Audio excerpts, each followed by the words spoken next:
Hello.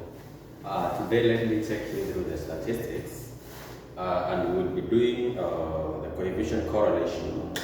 And we have a question here of statistics, whereby we have a survey where I recorded what a relationship between daily water intake in liters and skin dehydration levels, and it measured this as a percentage for the 50 participants. So we are doing it for what? 50 participants, and you can check the water intake. We have water intake in liters, that is 1 liter, 2 liter, 3, 4, and 5 liters respectively.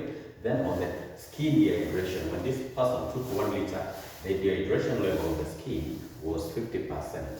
Then we have 55%, we have 60%, 65%, and even 70 what? Percent. Our first question, we need to represent this data set in what? In a scatter plot diagram. We need to represent our information what? As scatter what? Plot, and use a graph result to predict if our relationship was strong or not. So before we predict, let's find first the value. We can make the water to be x variable. Then we make this one to be our y variable, because this one is independent of the skin dehydration. So the first thing that you have to find on your sum is your x squared. Then you do your y squared. Then the last column, you do your xy. That is now the liters times your salt hydration. Your x square will be your liter square. Your y square will be your skin dehydration square, of which according to our sum, 1 square will be 1, 2 will be 4, 3 will be 9, 4 will be 16, 5 square will be 25. Then let's do for the 50. 50 square will give you 2500. 55 square will give you 3025. 60 square will give you 3600.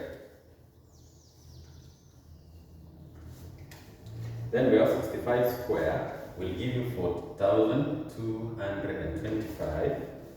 Then we have 70 square will give you 4900. We do our xy, and I'll say how do we find our xy? You do your x times your y. So 1 by 50 will give you 50. 55 by this one will give you 110. We have 60 by 3, that will give you 1 liter. 65 by 4 will give you 260. Then we have 5 by 70 will give you 350. It will give you what? 350. Then from these all columns, you do your summations. I'm saying we do summation of each and every column. So this one will be summation of x, we have summation of y, we'll get what?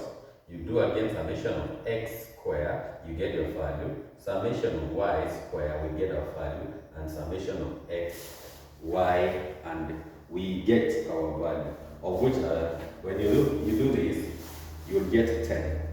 You'll get what? Not 10, but 5, 15. So this one will be 15. Then 50 plus 55 plus 60 plus 65 plus 70, it will give you 300. That is the summation of y. Summation of y square will be 1 plus 4 plus 9 plus 16 plus 25 will give you 55. It will give you what? 55. So that is the x square. The y square value will have more value there. 3025 plus 2500 plus 3600 plus 4225 plus 4900. It will give you 18,000. I'm saying x summation of y square is equal to what? 18,250.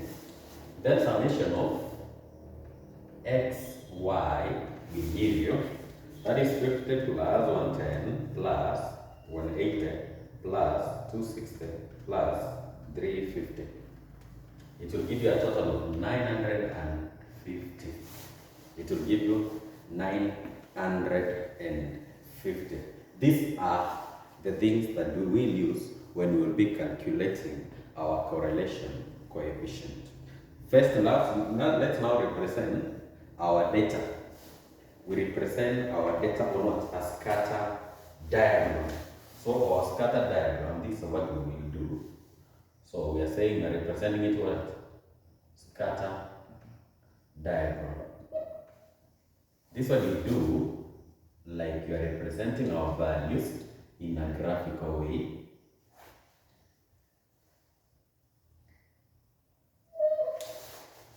Then we have our x here, which is independent. Then we have our y, which is what? Dependent. We have y, which is dependent. We have our y, which is dependent. How will we do? This is how we will calculate. You first need to draw that scatter diagram. We first need to do what? To do our scatter diagram. Of which, how will we do our scatter diagram? This is how we will draw it.